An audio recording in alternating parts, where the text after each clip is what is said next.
Pleasant good afternoon to all persons gathered here. I'm going to ask that we wait for another 5 minutes to give others a chance to join the meeting. So thank you for being early. Let us just wait for another 5 minutes and then we'll begin.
Guys?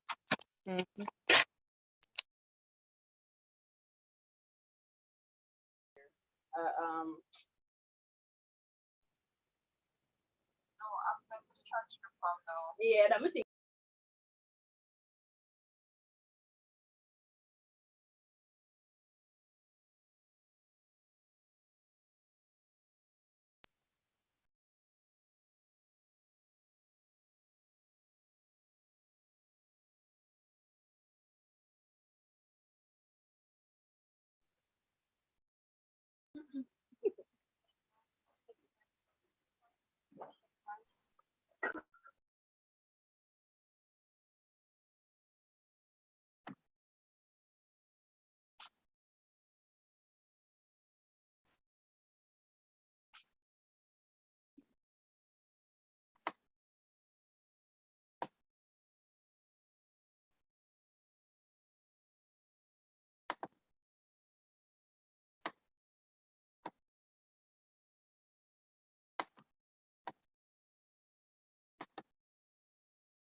Let me again say a pleasant good afternoon to everyone.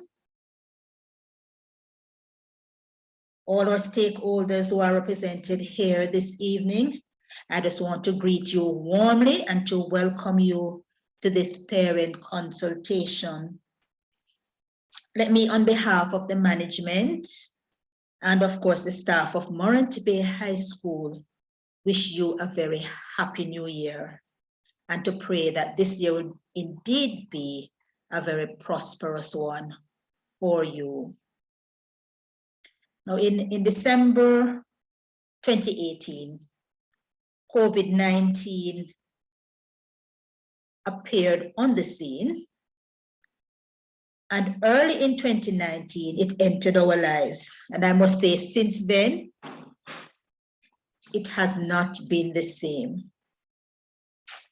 What we referred to then as a new norm has actually become a way of life for us. So mask has become a part of our dressing, and the washing of hands and the maintaining of distance.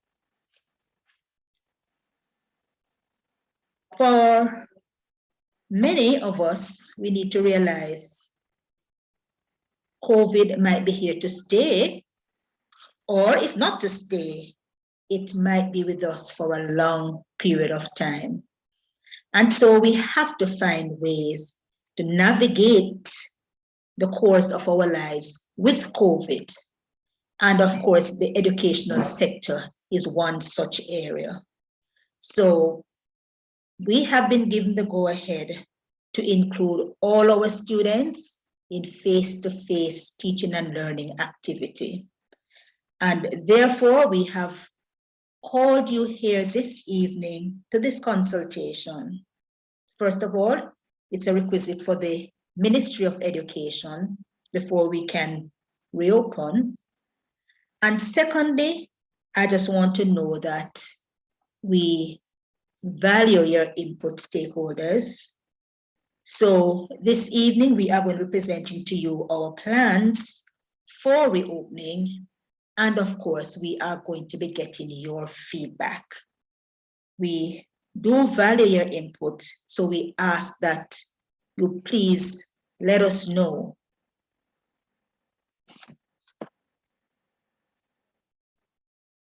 We have to work together.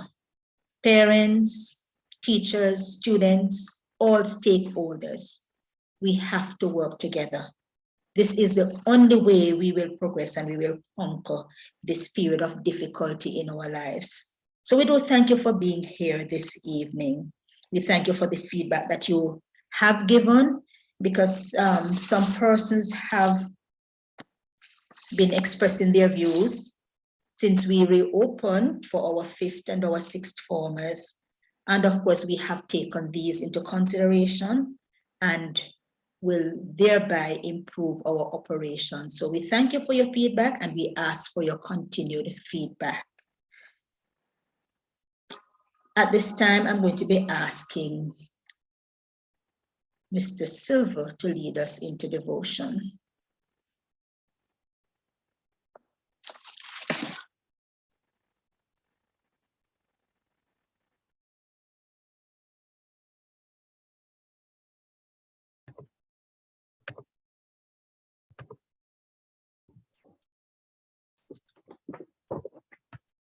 Thank you, Mrs. McDermott.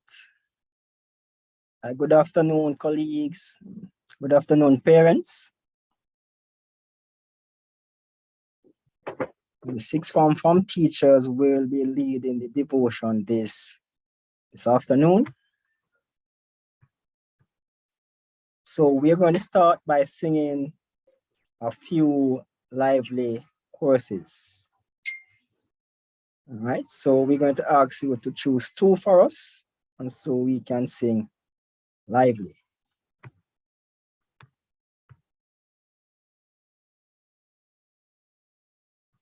All right, so any song of your choice?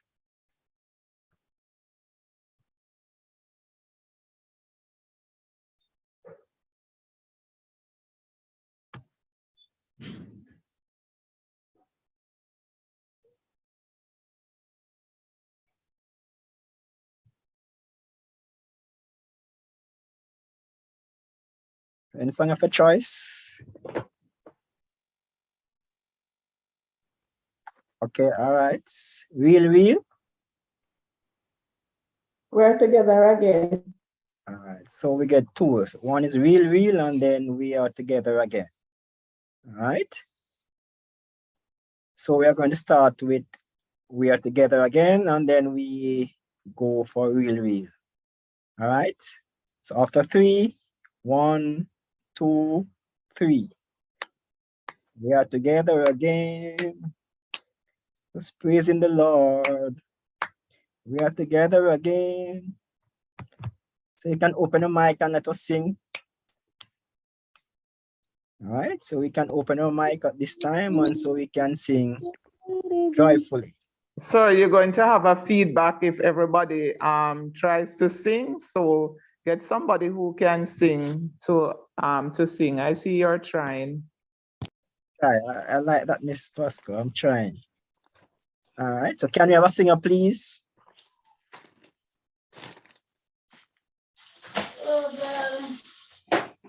Thank you, Miss Daly. So we're going to sing We Are Together Again. We are together again, just praising the Lord. We are together again on one accord. Something good is going to happen. Something good is in store. We are together again, just praising the Lord. Another time. We are together again, just praising the Lord. We are together again on one accord. Something good is going to happen. Something good is in store. We are together again, just praising the Lord. Thank you. Can do real now, please? Thank you.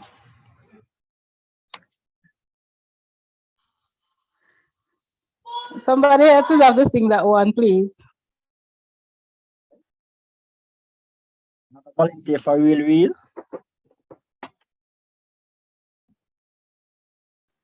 Real, real, Christ so real to me. I love him because he gave us the victory. Many people doubt him, but I can't do without him. That is why I love him so. He's so real to me. Real, real, Christ so real to me. I love him because he gave us the victory. Many people doubt him, but I can't do without him. That is why I love him so. He's so real to me. Thank you very much, Miss McGivon. All right, so at this time, we're going to invite Miss Roberts. She will read the scripture lesson for us. Miss Roberts.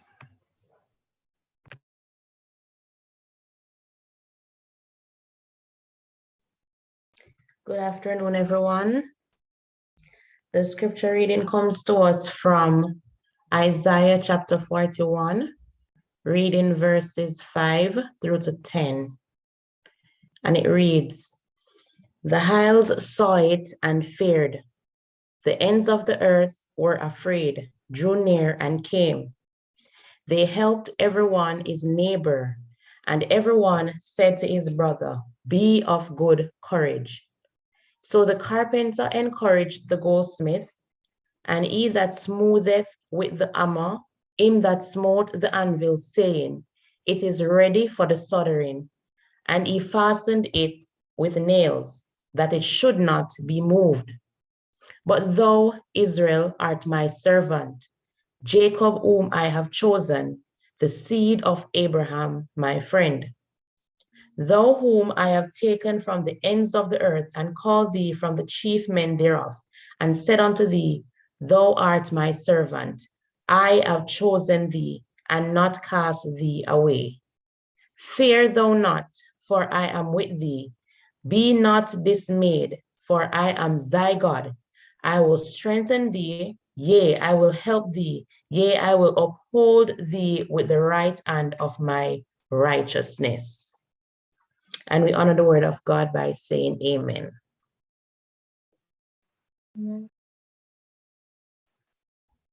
Thank you, Miss Roberts. And just a reflection on that passage, and especially verse 10, which said, "Do not fear, for I am with you. I will strengthen you, and I'll uphold your righteous right hand."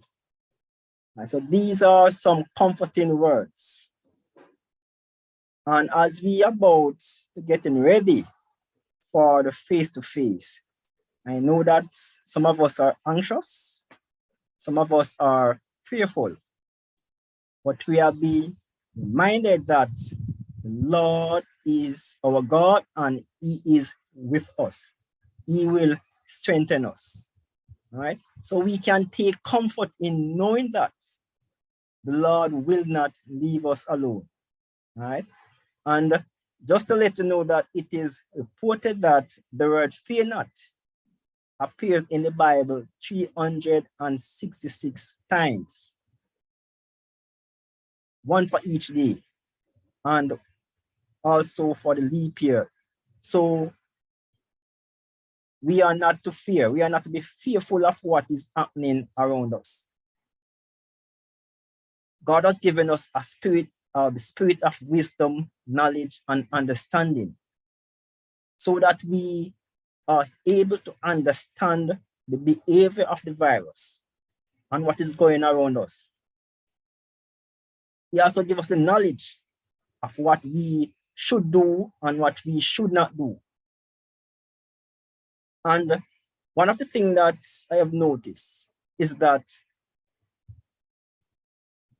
our God is always there for us. He is preparing us for what lies ahead. He has given us the spirit of obedience.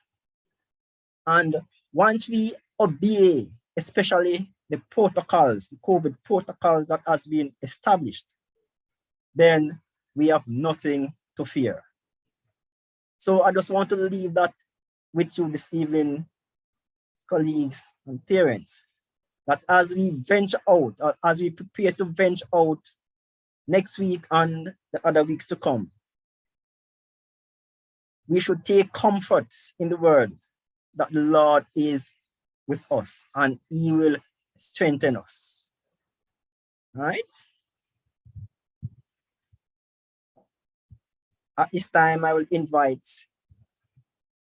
Mrs. McCoy, who will lead us in prayer.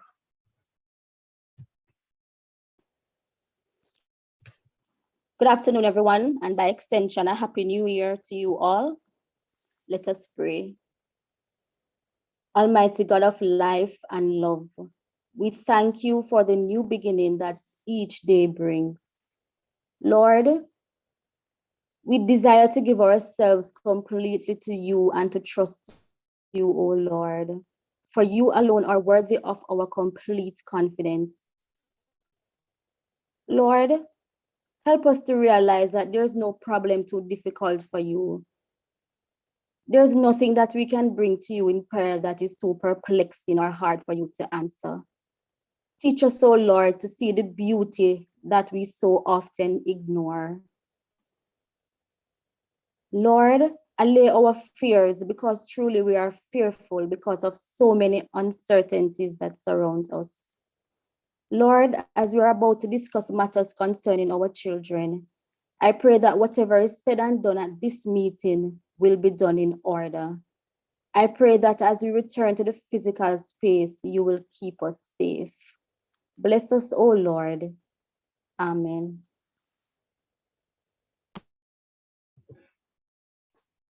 Thank you very much, Mrs. McCoy. I now hand it over back to Mrs. McDermott.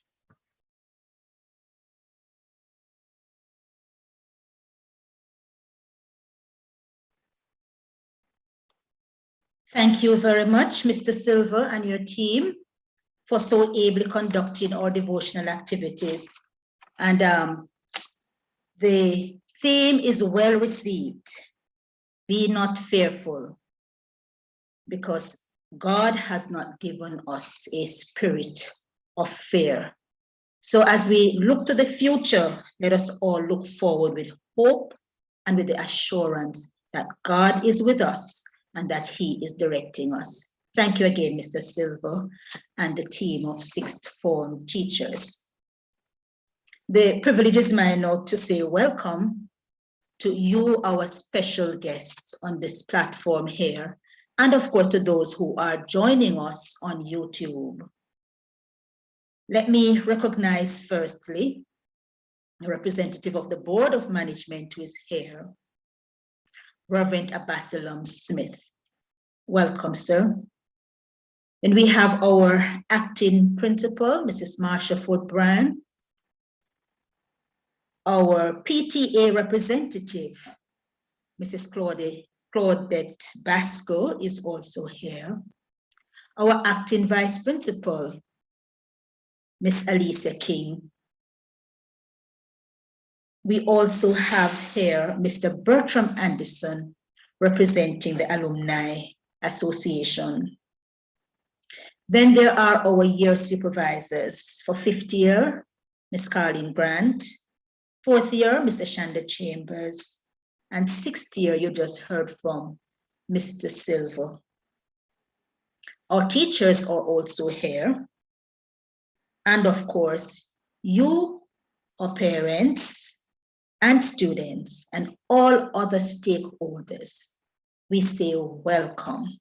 And we do hope that this will be a very productive meeting. As I said before, we value your input and we ask that as much as possible. When the time allows, you share with us. Thank you very much for being here. I will now ask the board representative, Reverend Abbasalam Smith, to address you. Thank you very much, McDermott. Thank you for the kind words of welcome, and good afternoon to everyone joining us on this Zoom platform and those who are joining on YouTube, where we're currently streaming live.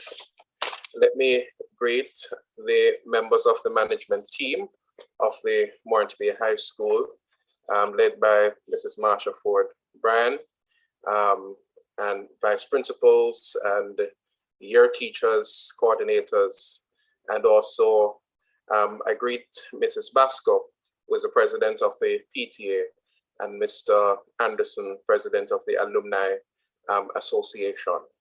Truly, on behalf of the Board of Management of this institution, it is an honor to be sharing with you as we are on the cusp of returning to face-to-face learning, though we are maintaining a dual modality in some way, but happy that we can bring our children back into this space for face-to-face learning. It is important that we do so, my friends, and no doubt as parents, you are anxious as well as you are cautious about this reality. But the truth is, friends, we have at least two cohorts, two groups of students who might have never spent a day on the campus of Morant Bay High School, our grade 8 and grade 7 students. So it is wonderful that they can get this opportunity to be a part of this experience of secondary school life. It is indeed a challenging time for us. And I know the fears that we have, and I know that the sense of calm is somewhat threatened in our own lives.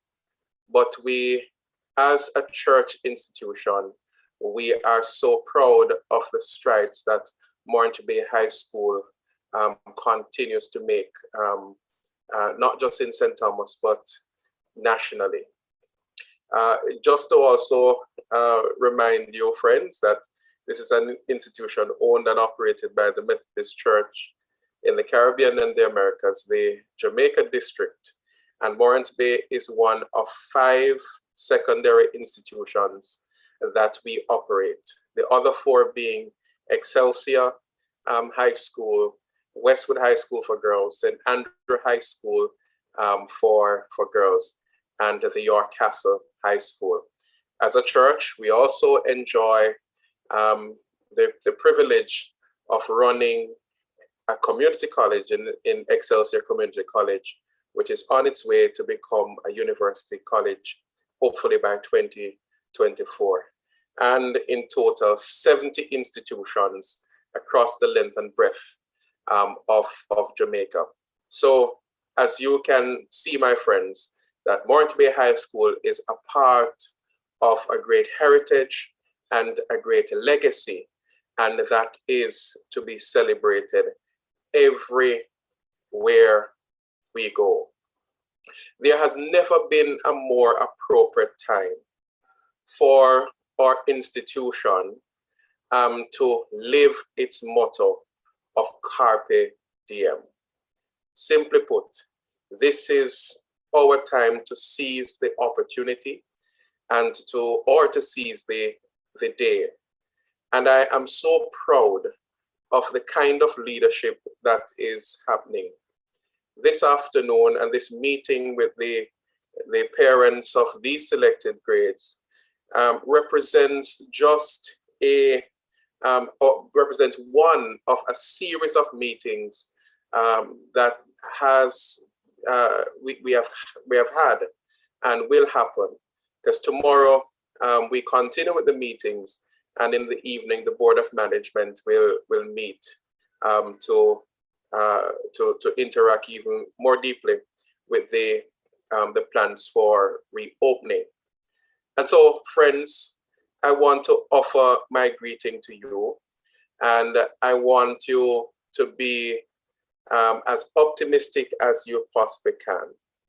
Please know that the leadership of the institution has spent a lot of time preparing for this moment, planning and reworking the plan, being certified by the Ministry of Health and Wellness, following the 10-step matrix to ensure that everything that is needed will be in place.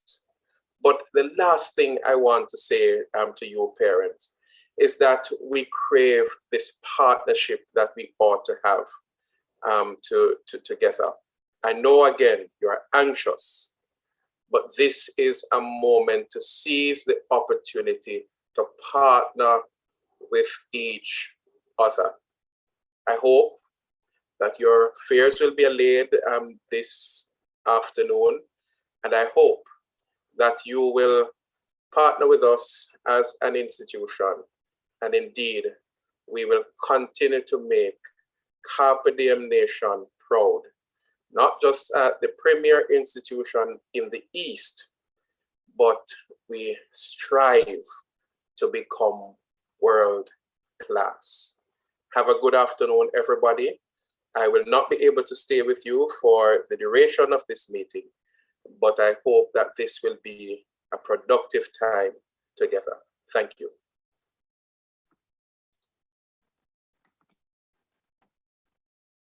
Thank you very much, Reverend Smith. At this time, I'm going to be asking our acting principal, Mrs. Marsha Ford Bryan, to address us.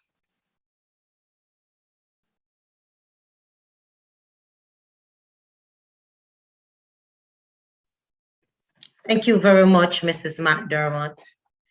I must use this opportunity to wish you all a warm, comforting 2022. Welcome to our major stakeholders. We have representative from our Board of Management, Reverend Absalom Smith, who just addressed us. We have our PTA President, Mrs. Basco, Mr. Bertram Anderson, our Alumni Association President.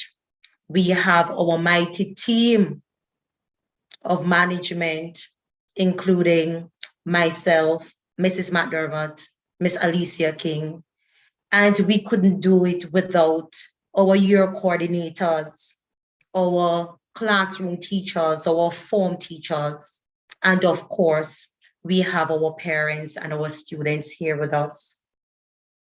Certainly, I will echo the theme that has been going around, fear not.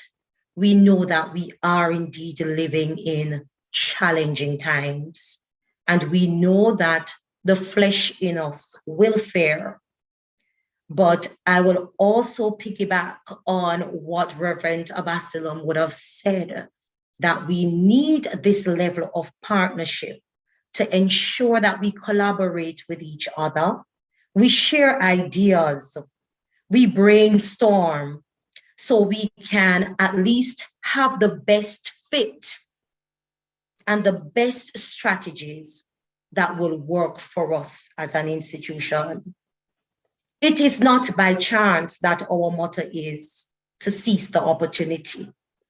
And so every opportunity that we get to ensure that our students will benefit, we will seize that opportunity. We will never be reckless. We will always plan for what we need to do. And I encourage our parents to be a part of that planning. We welcome your suggestions. And so I hope that the narrative this afternoon will not be, what are you going to do? It will be, however, what are we going to do? So I wish for you a blessed 2022, a renewed 2022. And I wish for you the level of comfort this afternoon that you will really share with us exactly how it is that you are feeling and how it is that we can merge together to make it happen for our students. We will always remember that our students are the main variables at this point, main variable at this point in time. And so whatever decision we make, let us look where they are concerned.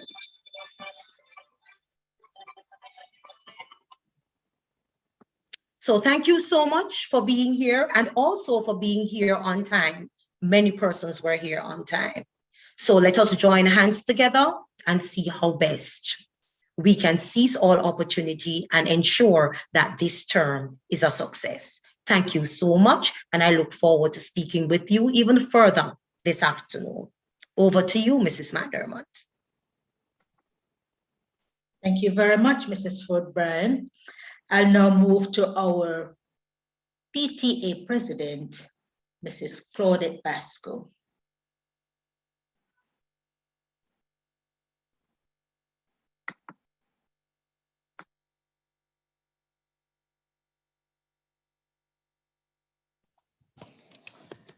Let me acknowledge the presence of Reverend Abosalom Smith, our acting principal, Mrs. Marsha Ford Bryan, our vice principals, Miss Alicia King and Miss Beverly McDermott, our grade coordinators, teachers, president of the alumni, Mr. Bertram Anderson, parents, good day.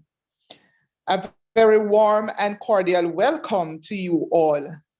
Let me, on behalf of the executive, wish for you a blessed and productive new year. Certainly, God has been good to us as a school family. As the new year unfolds, let us be positive, hopeful, and have faith in God. It is great to have you all back as we try to gain a sense of normalcy.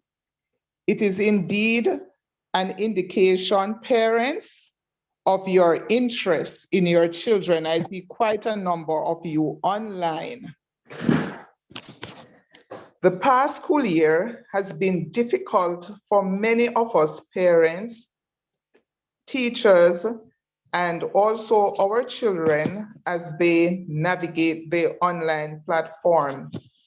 Many of our children persevered. However, others were not as resilient. Let us continue, parents, to encourage and motivate. Success is a process. As we prepare for the resumption of face-to-face modality for all grades beginning next week, let us ensure that our children are physically prepared.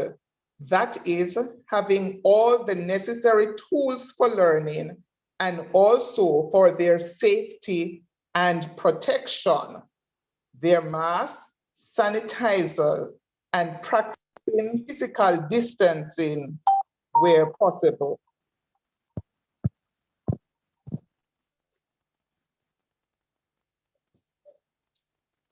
Mental preparation is also important. Thanks to our guidance counselors for their great work in this area. Parents, let us engender a culture of care at Morant Bay High School. If you have knowledge of students who are not attending, please report such to our guidance counselors. This is about being our brother's keeper. Also, have a conversation with your children about being safe and observing all protocols established by the school. Encourage them to purchase food items from the school where we are guaranteed their safety. This is not the time to compromise your health. Let us work together so together we can accomplish our goals.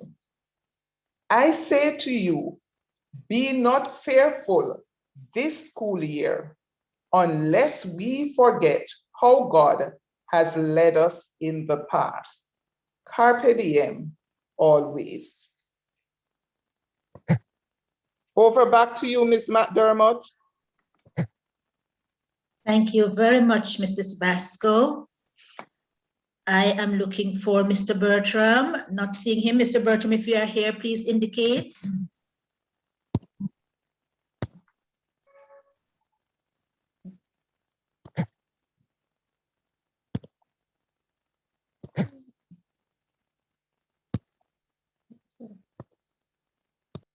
Okay, not seeing Mr. Bertram Anderson. So we will move along.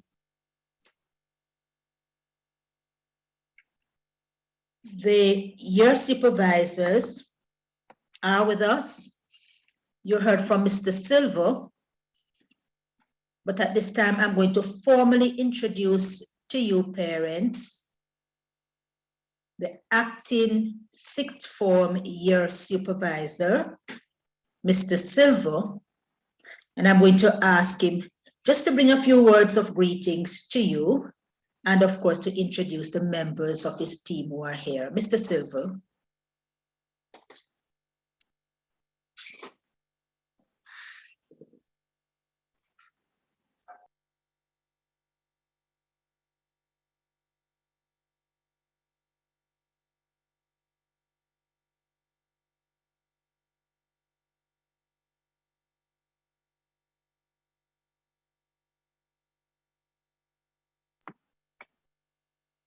Okay, I'm not hearing from Mr. Silver. Don't know what is happening here. So I'll move on. Is Miss Carlene Grant here? Fifth form year supervisor, Miss Carlene Grant. Oh, you are here, Mr. Silver. Please go ahead. So what is it come to do now? I wasn't hearing just now, you know, like some internet issue.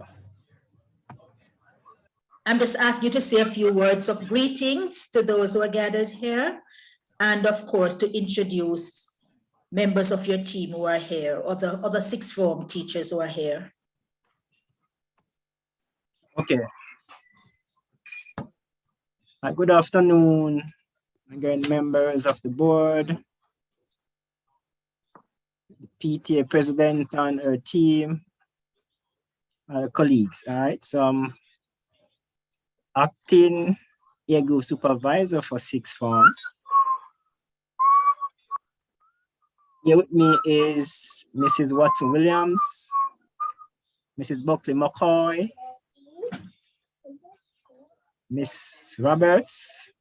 So these are the form teachers for 6L3, 6U1, and 6U2. And I am currently a form teacher also for 6L2. All right, we just want to say a special welcome to you, parents, and that we are looking forward to work with you as we venture out face to face. All right, we just want to encourage you to encourage your son and your daughter to abide by the protocols that are established, because those protocols is what will keep us safe. All right, so we want you to help us, because the thing is, when they are not at school, we do not have much control over the situation, and especially when they are on the road. All right, so if we remind them and you remind them, then the remembrance will go a little further. So we are encouraging you to play your part as we work together for the betterment of the education of our children. Thank you. Thank you, Mr. Silva. I have not seen Miss Grant, fifth form teacher, fifth form year supervisor. Excuse me, I'm here now, Mrs. Oh, you're here now. Okay. Thank you very much, Miss Grant. Please go ahead. Good afternoon, all protocol observed. Sorry about having some connectivity issue. My Wi-Fi is down, so I'm using data. And to keep going and coming. Thank you, parents, for taking the time out to join us in this meeting. The fifth form parents are expert at this now. You have had 1 month, November, face to face, so we know the protocol. I had a meeting with the fifth formers this morning at your devotion, and yesterday morning at your devotion, this morning for sensitization during form period, and they're ready to go. Just a few persons apprehensive because of the rise in the numbers of the COVID-19 cases now, but more or less all seem to be ready. You know the protocol, come with their masks, their sanitizers, you know, their wipes, you know, come on time. As much as we try to tell them, don't go too close to each other, they don't seem to be listening, so please reinforce that for us. As usual, you would know that Mrs. Smith-Hyman is the form teacher for 5M. Miss Dean is out on leave, so I am deputizing for her. 5R is Miss Watson, 5A is Mr. Bravo. He is ill, so he has not been functioning since the start of the week so much. 5N is Miss Archer, and 5T now has a new form teacher in the form of Mr. Prince Lamy, because Miss Simon has left us. And he is with the students. He has met them this morning, and he's working with them, so you will get to know him very well, and I know he will do well with them. He's enthused, he's ready to go. We had a year meeting this morning, and he's all excited and ready to go. We're looking forward to seeing the children. We're encouraging your parents to help them to finish all the SBAs. We're telling them to aim for the maximum mark in all the subject areas. For English, for instance, it's 45. I know around social studies, it's 30, 35, and other areas. Complete all of their labs, get the money together for the food practical, and put your shoulder to the wheel. Make sure that all the preliminary things they need to do before exams start, that they do it and do it well, so that when they go into the CSEC exam, they all come out with distinctions. That is what we're aiming for. I keep telling them they are stars. We're aiming for the highest rank on the ladder. And if we might drop down to the second one or so, but we're not going down to the third. We don't want any threes. We're thinking about ones and twos, distinctions and so on. So we're asking you parents, please feel free to email me, get in touch with the form teachers and so on when you have concerns, and make sure that you're on top of them and ensuring that they're completing their SBAs.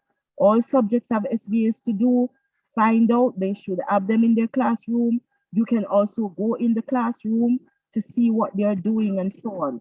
So please, we're asking you for your total support as we continue to excel and to do well at Morant Bay High School and to live by our motto, Carpe Diem. Thank you very much. And as usual, we are looking forward to your cooperation and support. Thank you very much, Mrs. McDermott. And thank you very much, Ms. Grant. Sound advice. Parents, we are all aiming for the best. So let us all support our children so that they will do very well. Now, Miss Chambers, who is a fourth year representative, was on the platform, but unfortunately she had to leave. But of course, I'm going to be asking Mrs. Beckford Coley to bring your greetings on her behalf. Mrs. Coley. Hi, good evening, everyone, or good afternoon, everyone. Here in deputizing for Ms. Chambers. She wishes to express her sincere apologies for her absence, but she also gave me a message to share with you. She says that she's indeed happy to be hearing that we are, or that our children will be coming back face to face. And that she's happy and anxious to be meeting with the students and working with them.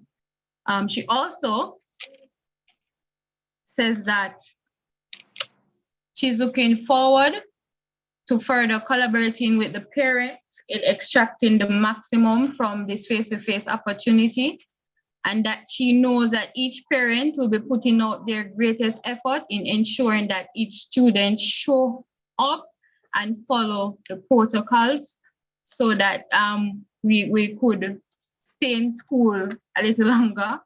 Also, she said once again, she is super excited to be meeting with the students after being away for so long. Our team members for fourth year form teachers are Miss Norman, Mr. Perry, Miss Thompson, Miss Grant, Mr. Okongai, and myself, Miss Beckford. All right. I am also happy and anxious to be meeting back with meeting my students after being away for so long. And I do hope that everything goes as planned and we are able to stay in school despite our rising cases. All right, thank you, Mrs. Max. Thank you, Mrs. Coley.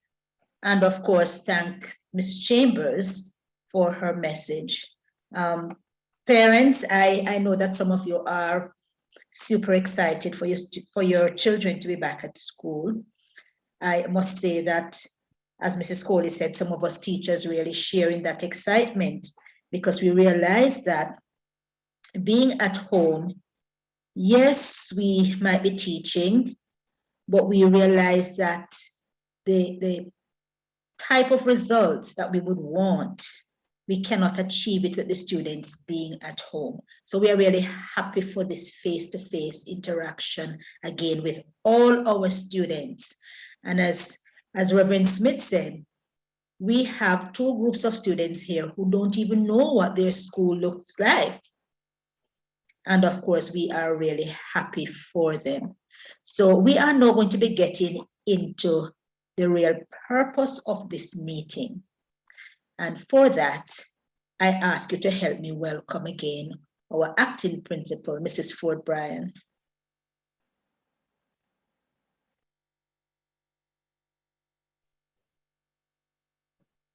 Thank you again, Mrs. McDermott. Certainly, I share in the excitement.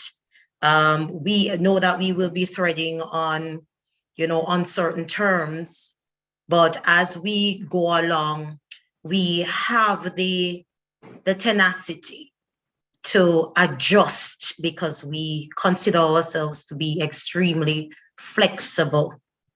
And so we ask for that level of adjustment too from our parents. We are looking forward to seeing our students so that we can assess where we're at and know exactly where it is that we are going. Many of our students have fallen by the wayside. And we know that the COVID-19 pandemic actually came upon us suddenly. And so even though we tried as an institution to put many measures in place to assist where devices were concerned and to ensure that our students had certain resources that they needed, we know that there were many students who either did not make the full benefit of it, the full opportunity of it, or there were some who just did not receive. And so we are happy that the ministry has given us this opportunity. The Ministry of Education, Youth and Information, alongside the Ministry of Health and Wellness. And so the purpose of this meeting is to share with you exactly what our plans are for our students and how we are going to do the phased approach with them coming in. You will also hear today what our modality will be, and based on the modality, what the roles and responsibilities of parents, students, academic and non-academic staff will be. And so as we venture into that direction, it goes without saying that we are going to need the input of each and every stakeholder. We cannot do this on our own. And I must say already that I am appealing for volunteers from our largest stakeholder group, which would be our parents. We cannot do it without you. So we need all hands on deck as we work towards having our face-to-face interaction starting next week, Monday. We would have had school online for all of this week. And during that period, we would have been making serious preparations. We had started our preparations from last year, and we have never stopped. But let me tell you that the work is never done. So we are always finding something else to do in terms of making the preparation the best preparation there is. But at the end of the day, even when we do our best, we know that uncertainties present themselves. And when it does, we want to know that we have certain arms to call upon. And you are one of those arms that we are looking forward to call upon. So the purpose of this meeting is to share with you what our plans are and to get your feedback so that we can solidify and cement our pathway as we move into our face-to-face interaction with our students. Mrs. McDermott, do I move into? Yes, Mrs. Ford-Brand, please go ahead. Okay, great. So our readiness in terms of where we are at as an institution, we would have, let me start with what the Ministry of Education requires of us. So the Ministry of Education, Youth and Information, through their bulletin and their communications, they require of us to be certified. It is referred to as COVID-19 compliant. We would have gotten our certification, which was submitted to the Ministry of Education, Youth and Information. We became certified, fully certified as COVID compliant November the 17th, 2021. It means, therefore, that that certification carries over into 2022. So we would have satisfied that requirement.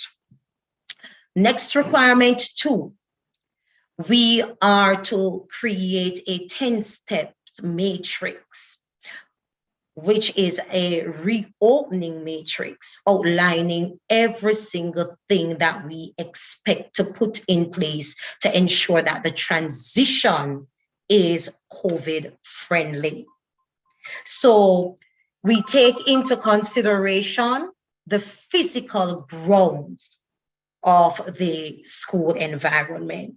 We take into consideration teacher deployment, timetable, whether or not we have sufficient sanitization, the different areas concerning canteen, registration, devotion, monitoring, supervision.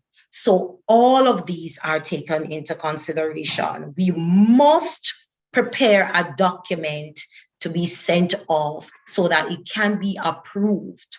A detailed explanation as to how we will operate under the teaching learning process that must be explained as well. And that document is to be submitted this week. Currently, I am 90% through with the document. All I need to do at this point, along with my team, is to proofread and we submit by this afternoon.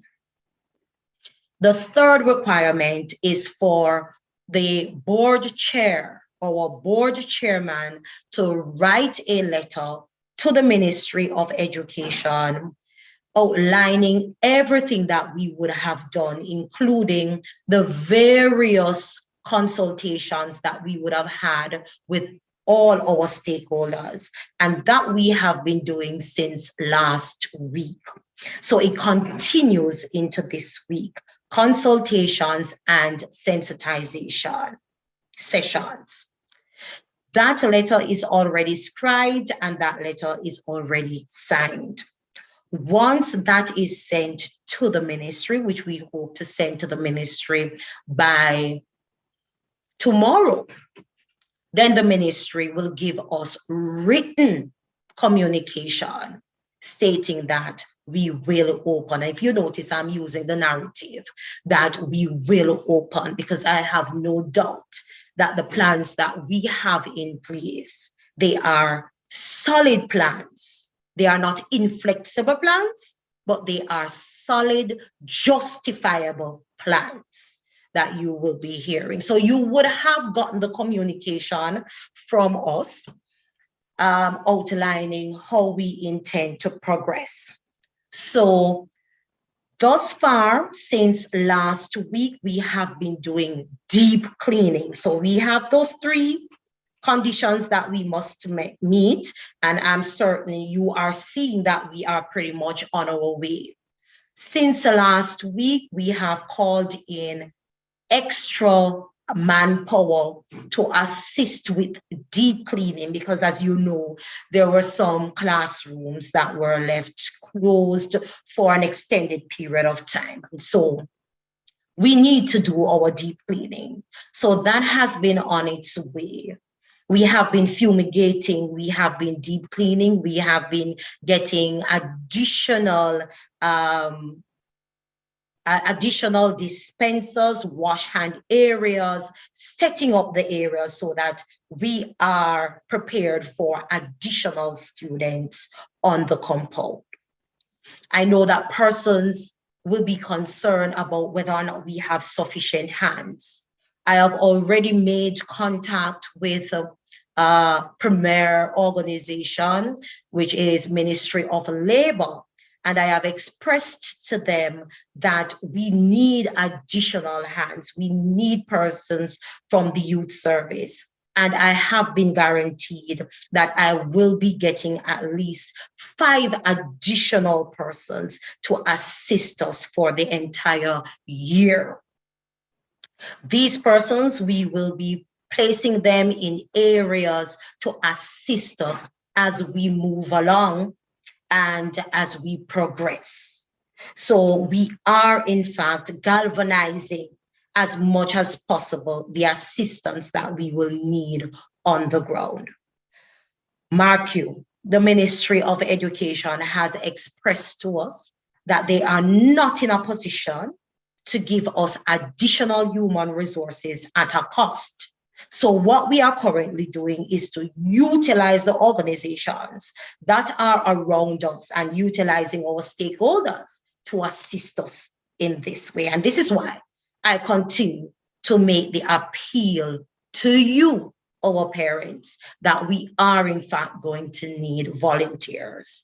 And you can actually start putting your names in the chat now if you so care to volunteer to assist us, whether at the gate, during the lunch period, assisting as block supervisors, monitoring the students, ensuring that they are physically distancing and that they are upholding all the COVID protocols that we would have outlined in our face-to-face reopening guidelines that we would have shared with you.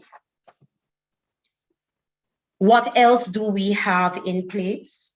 We are trying our best to ensure that the launch arena is being taken care of. We know that that was in fact a sore point over the years, because we are in fact still about delivering our lunches to our students while they are in the class, because we are trying to avoid the congestion at the canteen. And so we don't want the students in lines. If that is to work, then the lunches must be delivered to them. For the lunches to be delivered to them on time, it means that we must have more hands. We are catering for approximately 600 students on any given day. Without additional staff, there is no way we can deliver the lunches in time for them to have their lunches and still manage to complete their timetabled classes that they would have. And so we want greater efficiency. So what we have decided to do is we are increasing the staff in the canteen, and we are also increasing the cash register usage that we have. So we are in fact having increased mechanisms so that we can go faster and our students can be fed. With that said, though, I am asking of our parents to ensure that you pack a little snack for your child. I know that it's going to be very early in the mornings, and with that, some may not have their breakfast, but there is no harm in packaging their lunches and sending them off with it. I know that our students are accustomed to pretty much be living close by the refrigerator, and they have expressed this to us. Some of them have also said that, they are really going to miss that. While in class, they can just go in the refrigerator and help themselves to something. We are not thinking that overnight that will change, and it will take some time. So we are asking you to pack their snacks, ensure that they walk with water. The water will be allowed for them to consume in the classes. Our teachers are being, encouraged to be really flexible. And we know that room temperature water is one of that commodity that is really encouraged during the COVID-19 pandemic. And so please, we are asking you to ensure that they walk with their water, keeping their throats moist and so on. So we are asking you to assist with that. So that is where the canteen is concerned. We currently have in place, we are currently working on the duty roster for our members of staff. So we have duties that will be completed by our academic as well as non-academic staff, because we have to be utilizing our academic staff to do other, to actually do other duties, to carry out other roles and responsibilities apart from teaching and learning. This is the only way we know it will work. And we don't want our teachers to be burnt out. So again, I am appealing to my parents. Please volunteer to assist us in any way that you can. So our duties will cover gate duties, registration, temperature checks, documenting temperature checks. It will also include lunch duties and block supervisory duties, as well as the clearing of the compound at the end of the day. So we have these duties, and our teachers are going to be an integral part of that, as well as our non-academic staff. We also are preparing a substitution timetable. So we will be utilizing the timetable that we have. but we are building a substitution timetable because our lower school students, they are in classes that range between 35 and 40. Now, 35 and 40 students cannot be in one classroom. With that said, please remember, we are not at liberty to employ additional academic staff or any staff for that matter. So it means, therefore, we will have to split these classes in two.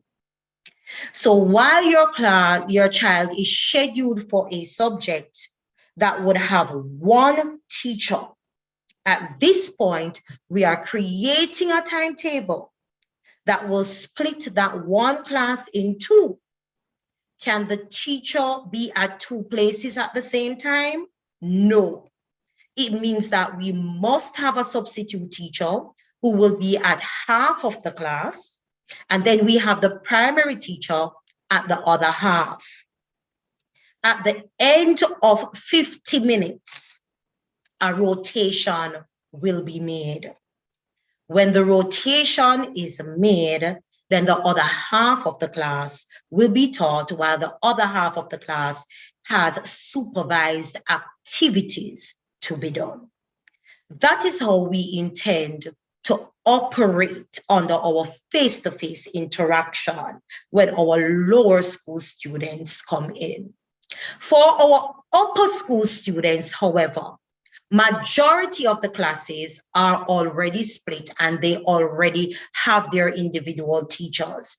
The very large classes, though, those we are splitting or those have already been split.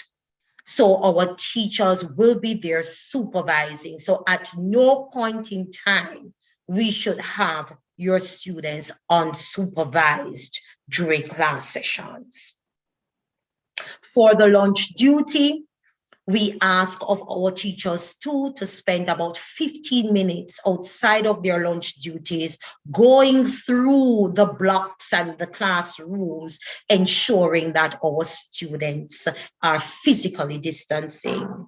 Can we sustain this without your assistance? No, we can't, because we have experienced it already with only few of our students coming in, that we will speak with them at this moment. And then by the next 5 to 10 minutes, they resume their position. We are asking you to help us to help them. There is a document that was sent out that would have included the entire protocol that is expected of your child, that is expected of teachers, expected of non-academic staff. We are asking you to go through the document in detail. At the end of the document, it speaks to the fact that failure to adhere to all protocols, rules, and guidelines will result in students being removed from the face-to-face interaction. The alternative will be for those students to remain at home, where they will utilize learning kits and online interaction. We don't want it to reach that stage.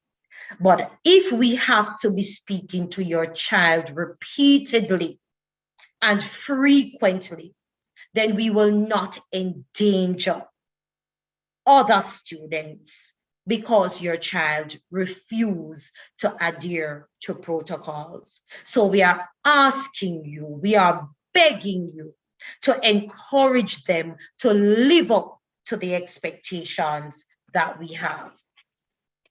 We have entry protocols, and those have been hinted at earlier. Ensure that masks are being worn. I'm encouraging you, we are giving sufficient time for you to prepare for your child to come in. And this is why we did a phased opening. We have wash-on areas to the front. We will have teams set up at the front of the school to deal with temperature checks, to deal with documentations in terms of attendance and all these things. So the teams will be there. All students are expected to be at school on time. The gate will be open at 7 o'clock, not before. We know that we have some students who live far away. And for some, it's only one transportation that comes their way. And so we may have some students who will get here at 6 o'clock or after 6.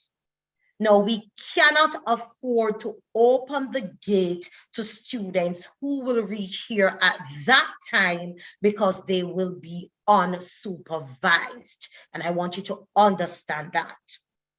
We are negotiating with our teachers and our non-academic staff to at least get here by 7 o'clock. Remember that school starts at 10 to 8. Our teachers have children as well. And our non-academic staff, they too have children who they need to prepare for school. And so we cannot ask of them to be here before. There are some teachers already and some non-academic staff who have expressed to us already how difficult it is for them to even try to get here at 7 o'clock, given the fact that they have to prepare themselves and their children for school. So I am certain you will understand what the rationale is to actually have our gate open at 7. Once our gate is open, we are asking that the students go directly to their designated rooms. And of course, those room plans will be sent out in short order. And I know that our first and second form, so we will be talking to those students tomorrow. They will not be familiar with the room plan. And so we will have to give them on-spot orientation. But for our 4th, 5th, and 6th form students, I know you are well versed in what the protocol is. So we are asking you to go directly to your rooms, and we are asking you to abide by the protocols, right? So that is what we have arranged for you at the gate. The timetables will be upheld. We have our lunch. It remains the same. Lunches will be delivered at the dismissal. Persons will be lined up at the end of the school day, and your teacher that you will have at that point will escort you through the gate. Please remember that we are abiding by walking on the left-hand side while we are on the compound. Walk on the left. It will avoid congestion, and we are going to see to it that we abide by that. We will also be getting the assistance from the police service. And of course, we have some parents who are corporals who are part of the police services. And so they have expressed to us that they will come in the mornings. They will try to assist us. They may not be able to stay with us, but they will assist in any way that they can. So what we are doing, we are currently reaching out to persons who can provide the level of assistance that we need. So I will just end there for now. I know that is a mouthful, but what we want is to allow for our parents to ask as many questions as is possible. So where I fail to touch on certain things, then I'm certain that questions will be posed. And we are all here as the management team, including our year coordinators and our teachers, to attend to you and to answer all the questions that you will have. Mrs. McDermott, over back to you. Oh, I'm seeing a question in the chat. Let me see. Do you think that the road work going on up to Morant Bay, I think this may affect them getting to school early at times? It will affect them, but it simply means that we have to make provision for that. And the reason why I am emphasizing that too is that we have lost out so much. We have lost a whole lot of time. And so we have to be very early in the morning. So get an early start on it, an earlier start that you would normally do. On that note, though, I must say to you that our bus is up and running. And so we will be sending out a schedule as to where and the time, locations, in terms of fare. We are encouraging persons to walk with their exact change because we will not have the time, and because of sanitizing and COVID protocol, we don't want to be exchanging monies frequently. And so change is serious at this point. As it relates to lunch, they must come with their exact change. So we will be sending out the lunch orders and the cost attached to all items. So you will have an idea as to what the cost is. Make your change from the night before. Come prepared. We are trying to minimize the exchange, the direct exchange, as best as is possible.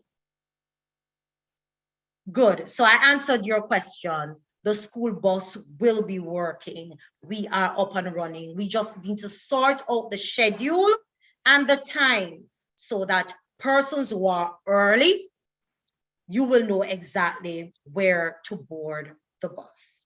So I'll pause there for a while so that we can continue, and then we will take the questions as they come.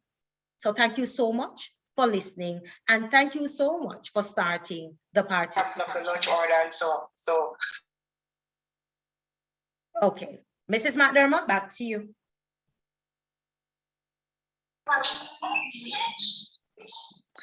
Thank you. Thank you very much, Mrs. Ford Bryan. I'm just wondering, should we take the questions now or should we take them after Mr. Logan's presentation?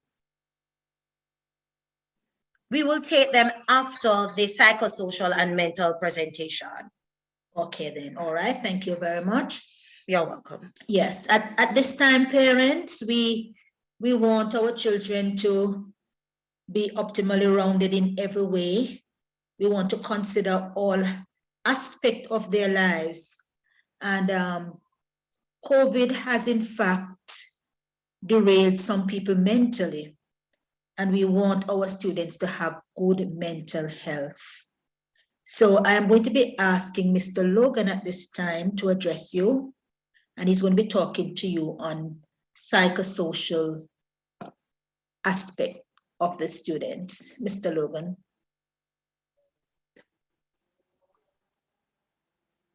Welcome and a pleasant afternoon to you all.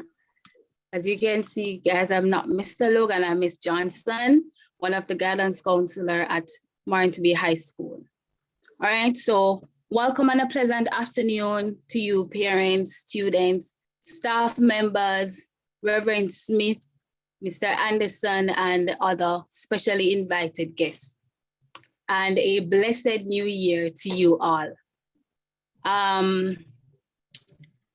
With the programs that the Guidance and Counseling Department at Morant Bay High School that we have implemented, we would have started in last year. And so throughout this school term and beyond, we will be continuing. So I'll just be giving you a breakdown or an insight and also a reminder of some of those programs that we have in place. So we have the Growth Mindset Word of the Week. We have guidance sessions that is also facilitated with the specific classes. We have the personal development sessions that is facilitated with each year group on a weekly basis. We have a Students of the Month program. We also zoom in and highlight the awareness days. So like the mental health awareness days, suicide prevention month, all of that would have happened in the last school term. And we will definitely be continuing with the additional awareness days and months within this school term. We have the weekly reviews, the student leader empowerment sessions and trainings. And this is where our students they're given the opportunity, student leaders given the opportunity to be engaged in trainings, in empowerment sessions to aid themselves and also to aid their peers. We have our specific year group programs, which definitely caters to the holistic development of our students. And we also offer counseling services, which parents you would have already been aware of. And then we'll also be implementing the fruit days. So parents, in addition to that which our principal had mentioned, please give your child or your ward extra money so that they'll be able to purchase fruits. Remember that when they intake the fruits, it will definitely aid their physical health and allow their immune system to become much stronger. So we're encouraging that there is support in that regards to aid their holistic health, all right? And then we have the parent empowerment sessions, which would have started in last year, going to continue into this year, and we'll be doing parent consultations. And we are looking forward to more parent engagement and also interaction during this term. Parents, we are encouraging you to continue to monitor and to supervise your child or ward, their activity online, ensuring that they're able to gain access, checking the materials that has been uploaded by the subject teachers and also within the guidance classroom, the personal development classrooms, ensuring that they are completing their activities, their assignments, and they are utilizing the materials that have been uploaded online. And importantly too, their social media accounts and activities. So parents, we're encouraging that you do that and that you engage with your child in the end of the day or the end of the week reflection with your child or ward. So having listened to all that which I have said, let us continue to work together so that we will get the best out of the opportunities that is available. And may you have a blessed remainder of the day and be safe. Mrs. McDermott, over to you.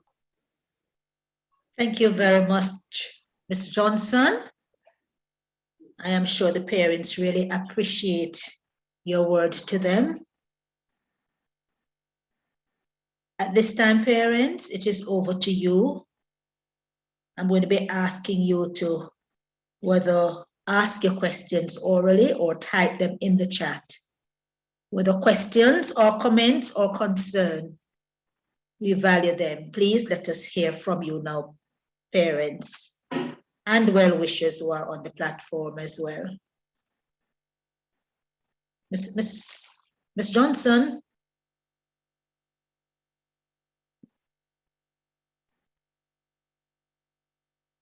Ms. Johnson, can I ask you to monitor the questions that will be coming from YouTube?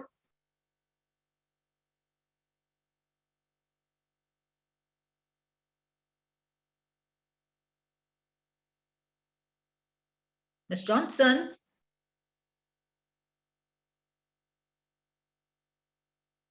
No. I will call her and relate that information to her, Mrs. McDermott. Okay, or Ms. King, if you can assist. Okay. All right, we just want to ensure that we answer everybody's question. Okay, Mrs. McDermott, just 1 minute. I think Mr. Bertram Anderson is in, and I think we can still give him just 2 minutes to to express his greetings towards the parents, and then we get into the question and answer. Okay, Mrs. Ford Bryan. Welcome, Mr. Anderson. Please go straight ahead. Good evening, parents of our Morant Bay High School students. It is indeed a pleasure to be here to greet you on behalf of the Past Students Association. I need to apologize for not being here earlier, but I was in a court matter that ended quite late that caused me to be delayed a bit. But I am just here to say, for the new parents, welcome. For the old parents, let us continue to work together so that all of us as stakeholders can do what must be done so that our institution, our students, get the best out of the experience at Morant Bay High School.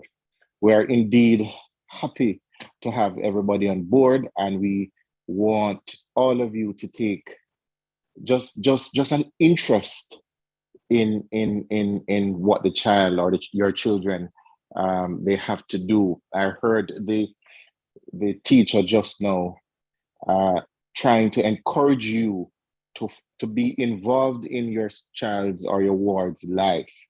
And we want you to be as active as you were when the child was going to basic school. Understand what is happening with them. See how best you can reach out to them and provide all that is required so that they can be successful. We have what we call Carpe Diem Nation, and it is a nation of successful people, people who have gone to Morant Bay High School, whether 1 to 7 years, whichever you want to choose, and they have made very good use of the opportunity. And we want the students who are now there to understand that they are privileged to be at this prestigious institution. It is the only institution that I would recommend to any secondary or high schooler, because it is where great things happen and bright and well-educated students are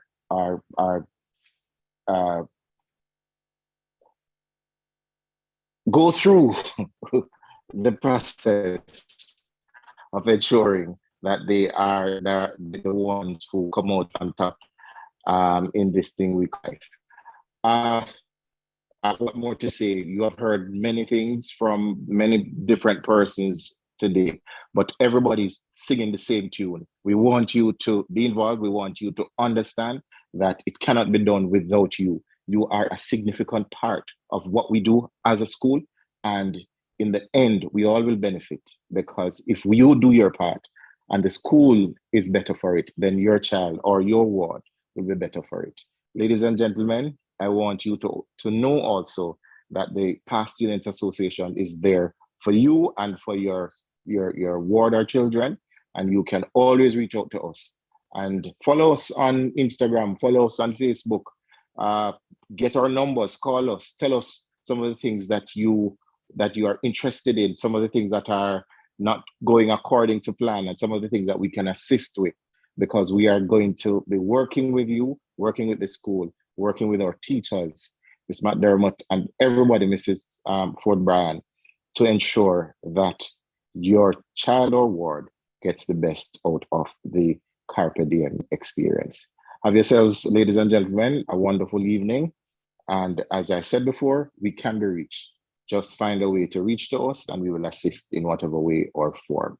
Your students must, by now, heard of the mentorship program that is going to be launched sometime this month. And of course, this is something from the Past Students Association. They must have heard about the scholarship program that too is going to be launched sometime this month. And I want all of you to tell your children or your ward to look out for the information so that they can be a part of the things that are great and good that will be coming from the Past Students Association. So take care, ladies and gentlemen, and all the best. Thank you, Mrs. McDermott. Thank you, Mr. Bertram Anderson, President of the past student association. Parents, I must say, are very supportive and involved association in the activities of the school. So thank you, Mr. Bertram. All right, so we go back to our questions. I see here one parent asking to be reminded of the selected fruit days. Ms. Johnson, could you repeat for us? Yes, all right. So our fruit days should be 3 times per week. So that's on Mondays, Wednesdays, and Fridays. If there are any changes at all, parents, you will definitely be informed, or students will be informed in that regard.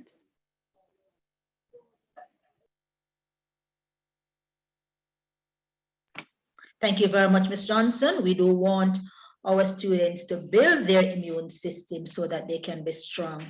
And with on that matter too, I must remind your parents that once your child is displaying any sort of illness, and in particular flu-like symptoms, please do not send them to school.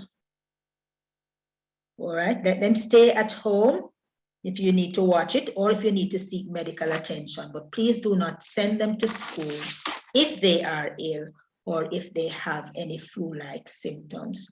Or keep the questions coming, please.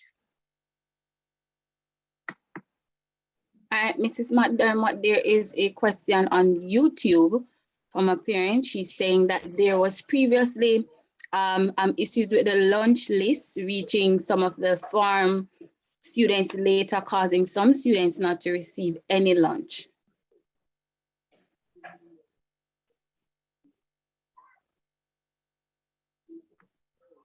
Okay, Mrs. Fort Bryan, are you going to be addressing that one?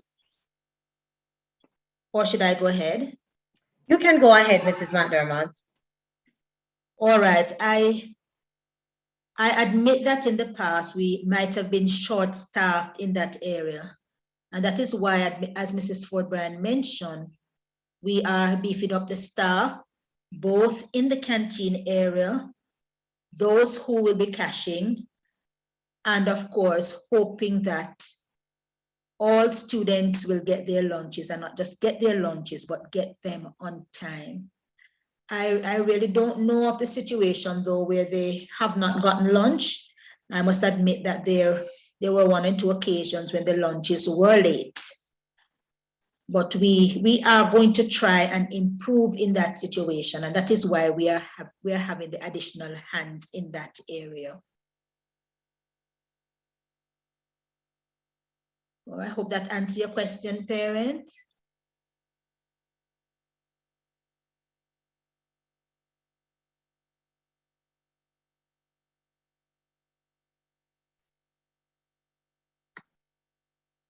Or any other questions?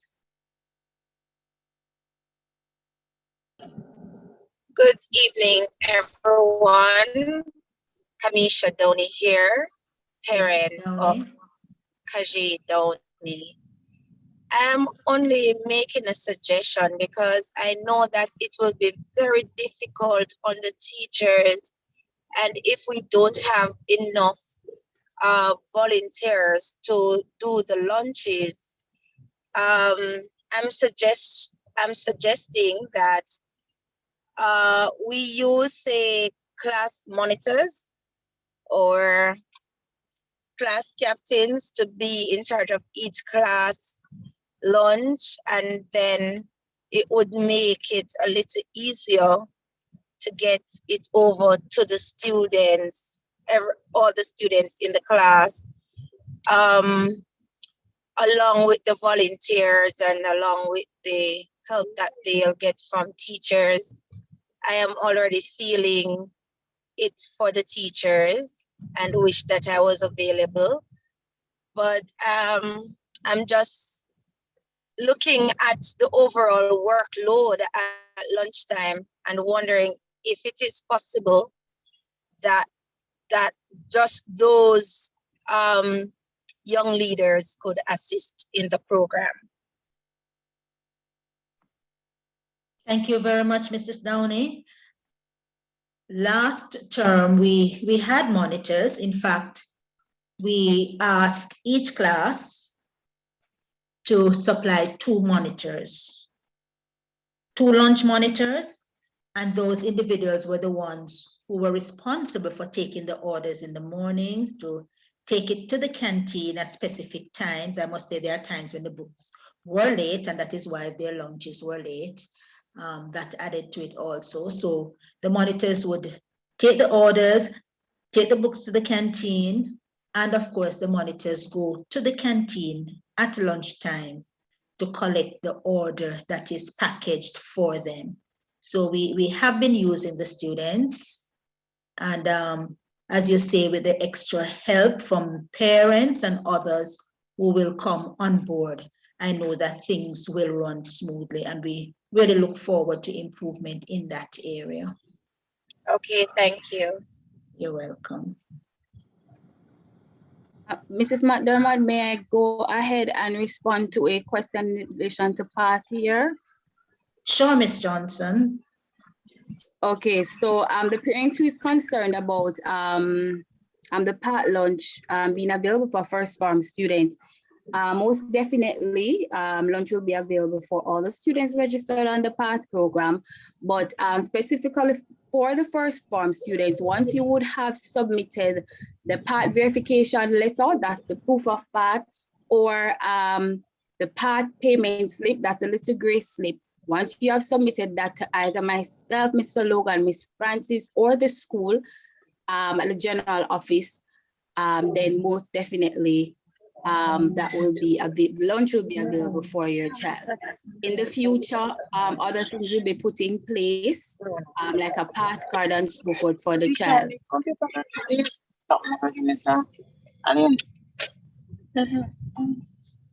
And Mrs. McDermott, there's another question. Please, parent, please mute your mic. Okay.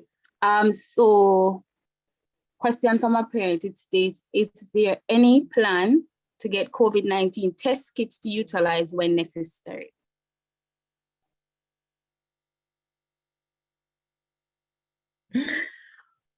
I will address that question.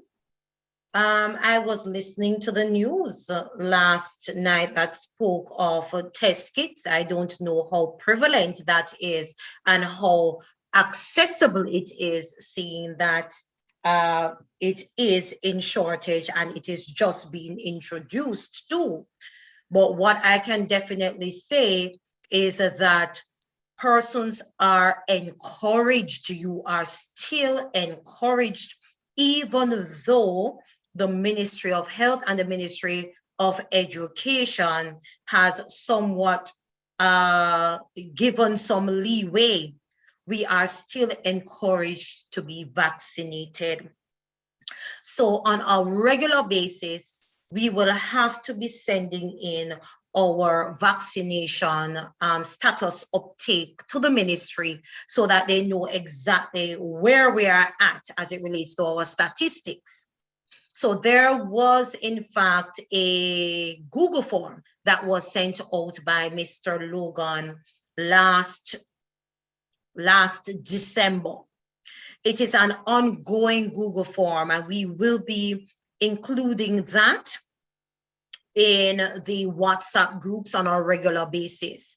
As soon as your child is vaccinated, we are asking you to go on that link and include your data so that it can add to the previous data that we have, and we have regular updated information for the ministry. We don't know what will happen later down, and so we want to ensure that we are still on target. So it is not to say that certain things are on pause.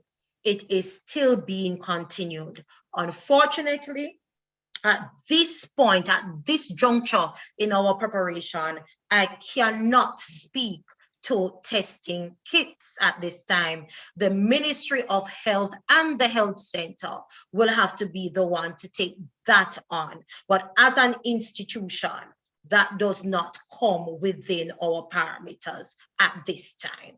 the Ministry of Education will need to have further discussions on that and engage us in the conversation. I hope that answers the question.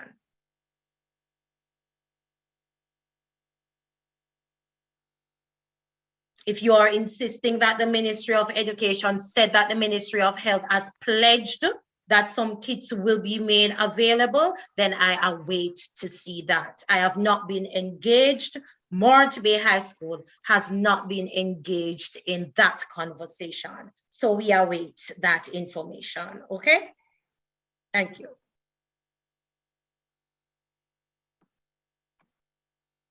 I just want to go back to a question that was asked by one of our students. He mentioned that he has a suede shoes, and he's asking if it would be a problem for him to wear it. Now, we ask, as usual, that if for any reason you have to be out of uniform, that parents please write a letter indicating the reason and, of course, giving us a time frame in which it will be rectified. So for the student who asked this question, please ensure that you come here with your letter.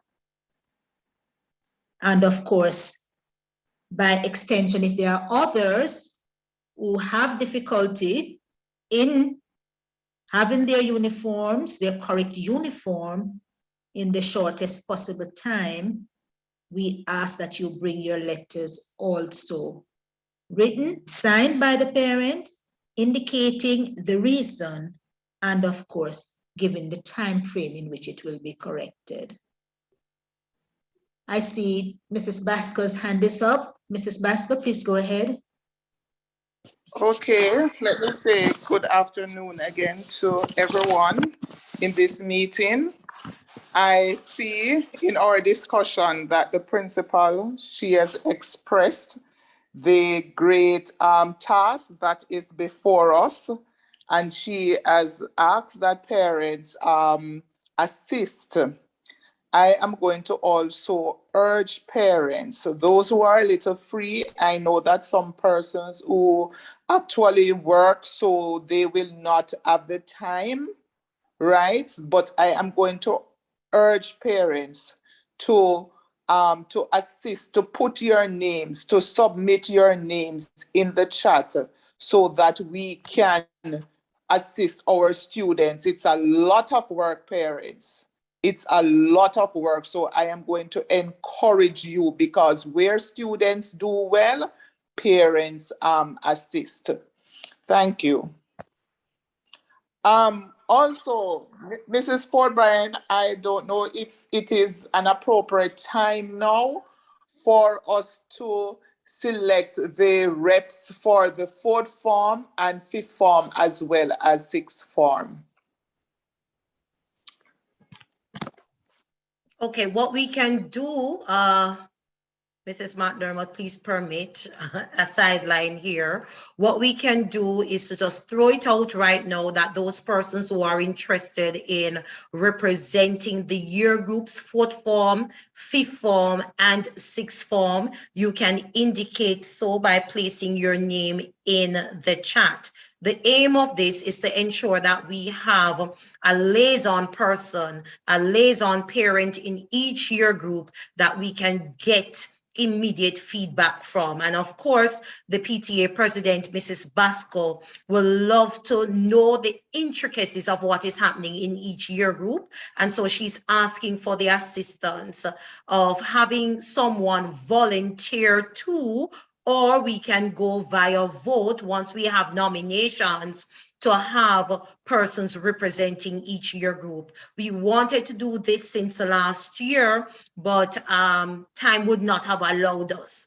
And so we are giving persons the opportunity now to volunteer, or persons to nominate through the chat persons that they would want to represent 4th, 5th, and 6th form. If not, your nominations can go directly to Ms. Basco even after the meeting, and then we will arrange a separate PTA meeting for upper school where those selections can take place. But as is now, we will continue with the questions as it relates directly to reopening of school. I hope that helps, Ms. Basco. Thank you. You're welcome. Thank you, Mrs. McDermott. Okay, please continue with the questions. And as Mrs. Ford Bryan said, you can put your names or the person you're nominating in the chat as well. All right, so Mrs. McDermott, there's another question here from a student. She's asking if it is that school begins at 7 a.m. and her first class is at 12:30, does she need to be at school for the 7 a.m.?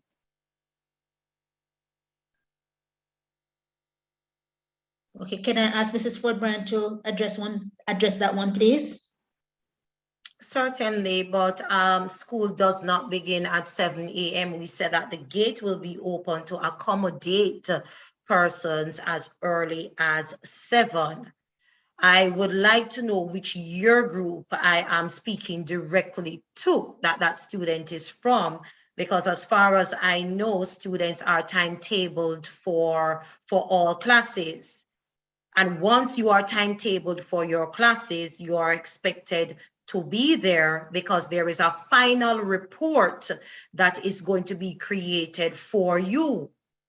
So I am not clear. There are some additional information that I need to have before I can effectively answer that. However, I can clearly say that based on your timetabling, you are timetabled in groups, and for each group, you have a sixth form. Thank you so much. Our sixth formers, you are expected, you are the only year group that is expected to come to school when you have classes. So of course that will help with the reduction of the population on the school compound.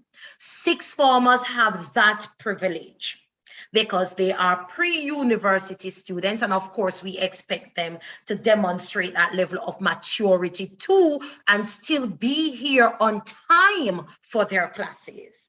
But they are the only year group who are expected to be at school when they have their classes. But don't forget, sixth formers, that you must be online. If you have late classes, you must be online for registration. Must be online for your registration and your devotion. So there will be a blended modality going on with you. There are persons who will have classes as early as 8:30. If you have classes for 8:30, you must be here for 7:50. Once you have classes before lunch, you must be here for 7:50. I want to know if that is clear to all persons. You must be here before 7:50 or 7:50. I hope that answers the question. Thank you, Mrs. Ford Bryan. Okay, Miss, another question is, if students are required to use their laptop in school, will Wi-Fi services be easily accessible?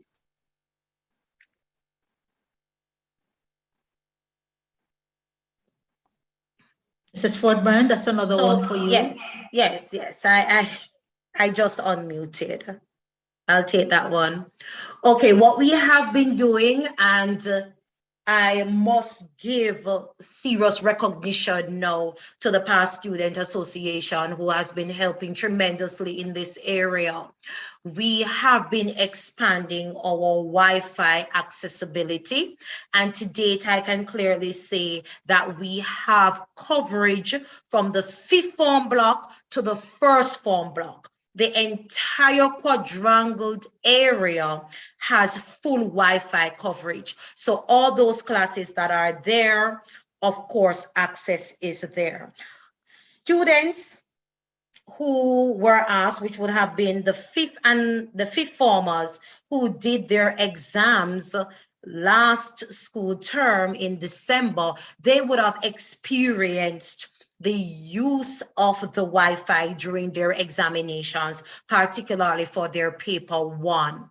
And to date, I have not gotten any complaints as it relates to that.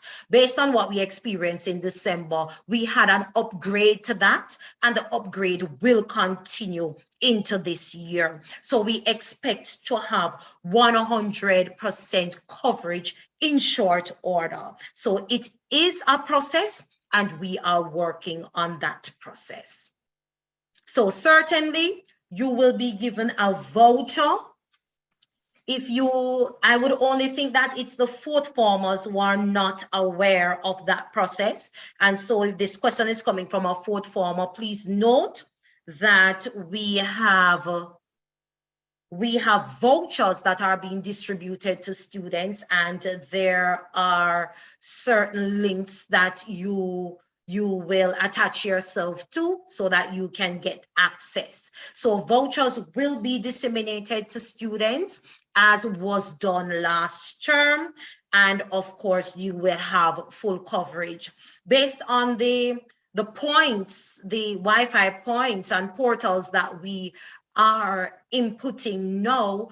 We have wherein on a particular block, it can carry over 600 students or 600 devices at any one point. So the feed is strong and the speed is great. So we just want to work towards 100% coverage, and we should be fine. So definitely you are encouraged to walk with your devices, but please note that you walk with your devices at your own risk. The school at this point does not take responsibility for your devices, sad to say, but we can't. So personal responsibility is being encouraged at this time. And I must add there also to Mrs. Ford-Bryan that we expect them to be responsible when they take the devices to school. We do not want to have any loud music playing. There should be no disruption from your devices. In fact, they are to be used as permitted by your teachers in classes. And of course, we do not want anybody to be using their phones to be taking pictures of anybody, and of course to be mocking anybody in that respect. We expect responsible behavior from the students. So take your devices, use them responsibly. Thank you very much for that, Mrs. McDermott. I will endorse that. Any misuse of devices, once you are being caught, of course, the full penalty, as I would have read to you, which means failure to adhere to all protocols. We will therefore have to ask that you remain at home and not participate in the face-to-face interaction. So we are really asking for personal responsibility to prevail. Thank you. We are seeing in the chat though, Mrs. McDermott, that there is a nomination for Miss Cadian Woodcock to be the sixth form representative. Miss Basco, you can document that. As we go forward, we will just pause and read these as we go along. So you will get the list of names. Over to you, Mrs. McDermott. Okay, so fifth formers, fourth formers, parents of fifth and fourth formers, please go ahead and place your names in the chat.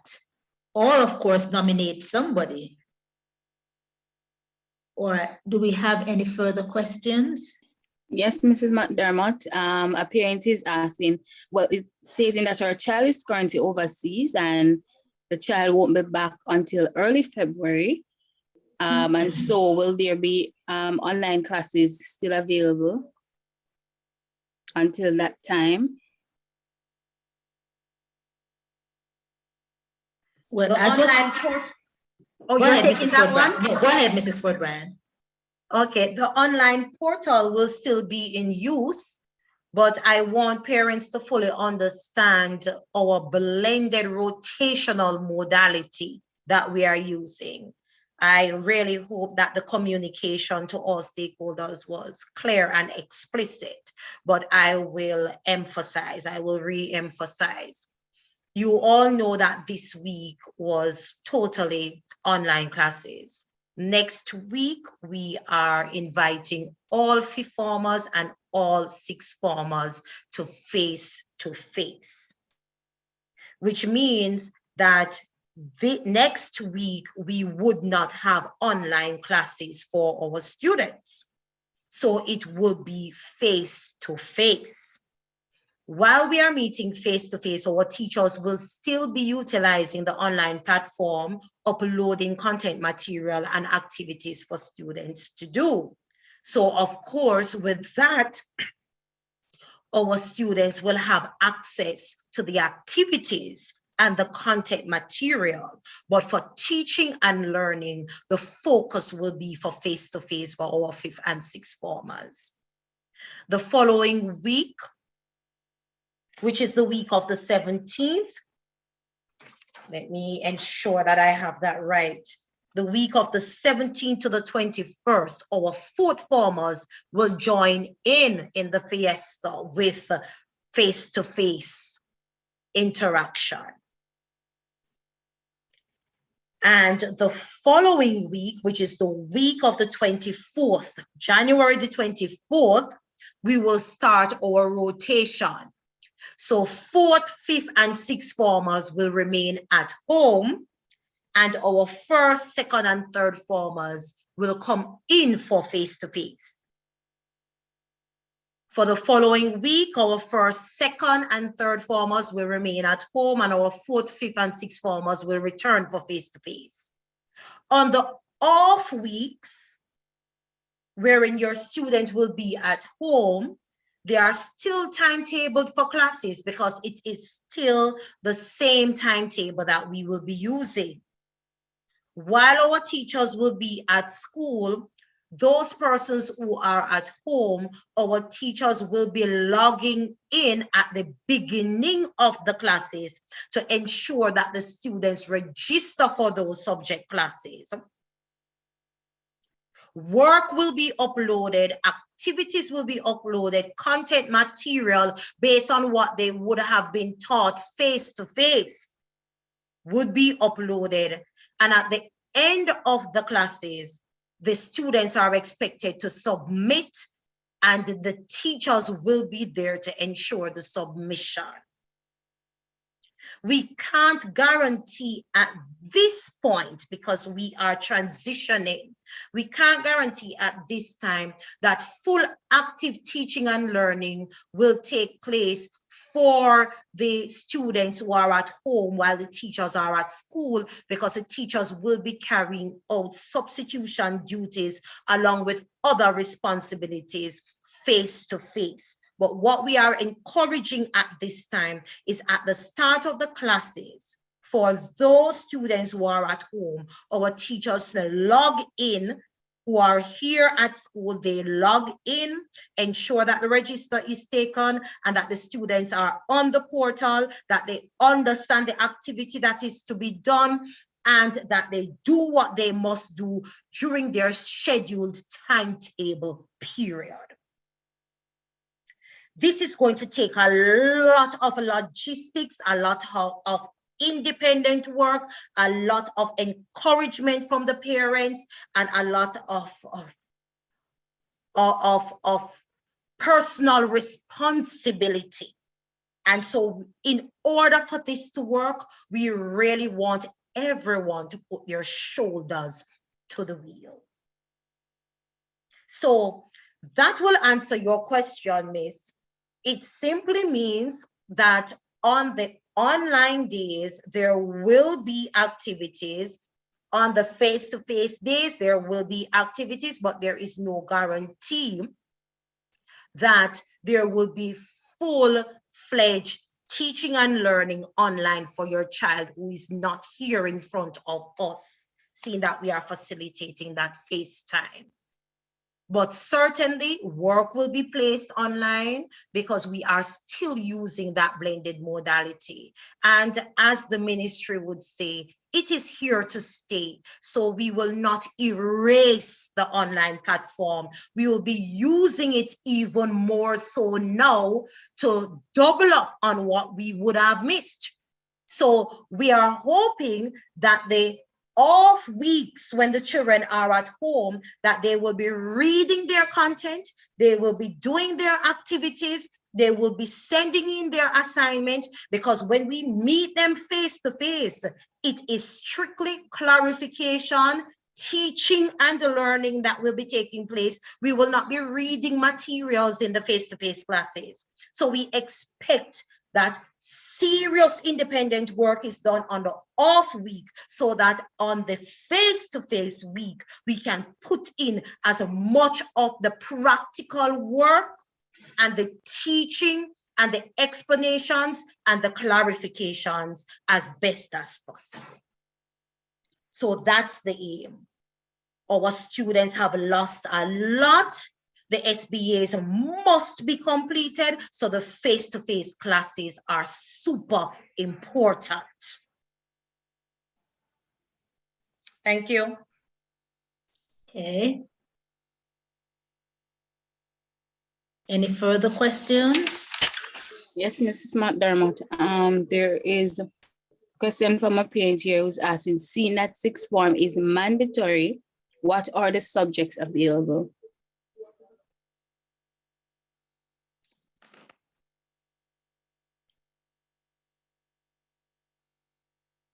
I am. Oh, yes. I'm not so sure exactly how to answer this parent. We have the subjects that we normally do for sixth form, for our traditional sixth form. Since this year, Morant Bay High School has taken on the pathway to sixth form, that is a traditional sixth form, and we have added some practical subjects. So we did IT for office application, carpentry, electronics and electrical. And am I missing out any? But we have added practical areas to our sixth form this year. Now, we are not exactly sure what will happen next year, but we do have plans to expand our offerings. Now, in the way of sixth form being compulsory, please know that students will pursue the subjects based on the subjects that they pass in the CSEC or City and Guild examinations. All right, so we do have a wide offering, but as I say, students will pursue these subjects based on what they pass or their qualifying subjects for the CXC. Hope that answers your question.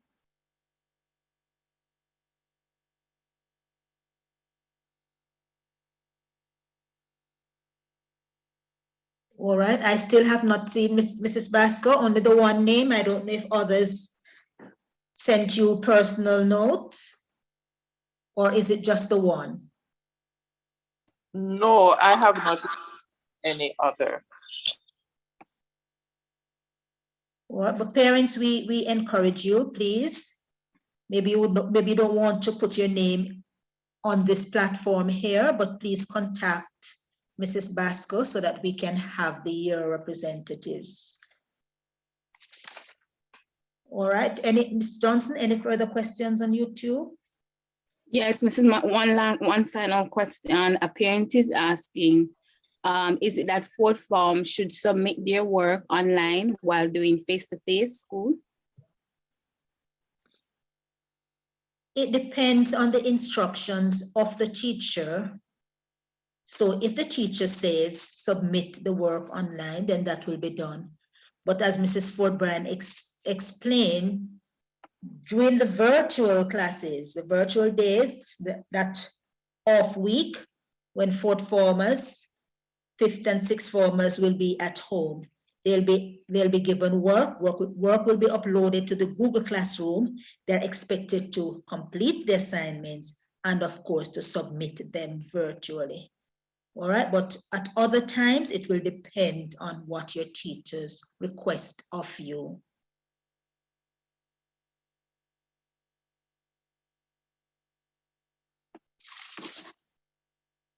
All right, seems as if we have exhausted the questions. I am happy, parents, that you have understood and that there is no further need for clarification. Let me just say how happy I am that you have attended this meeting. Let me just reinforce the fact that was mentioned that we are indeed certified. That is, we have satisfied the ministry's requirements. And I must express thanks to all those who have assisted. And I want to just big up the ancillary workers. They have been working very hard to prepare the grounds and the classrooms so that we can welcome back our students. And I just want to express my thanks and my appreciation to them. Now that we have certified, with all of us doing our part, students, you adhering to the protocol, parents, and other stakeholders, you assisting us with all our collaborative efforts and our teamwork, I know that this is going to be a safe and a successful rest of the school year. I just want to say thanks to all of you for being here. Thanks for your input. Reverend Smith, Mrs. Ford Bryan, our chief presenter, Mrs. Pasco, the year supervisors, Mrs. Coley, who spoke on behalf of Ms. Chambers, teachers who did devotion, and of course the parents who assisted, Mr. Bertram Anderson, Ms. Johnson, in whatever way you helped to make this program here this evening a success, we say thank you to you. Your input was well received, and of course the messages were appropriate. Thank you all for being here. We look forward to working together. This is team effort. And as was said over and over, it is not going to be easy. So let us all put hands and hearts together for the welfare of the students that are placed in our care. Thank you again for being here, and do have a productive year and of course, a productive rest of the evening. Thank you very much.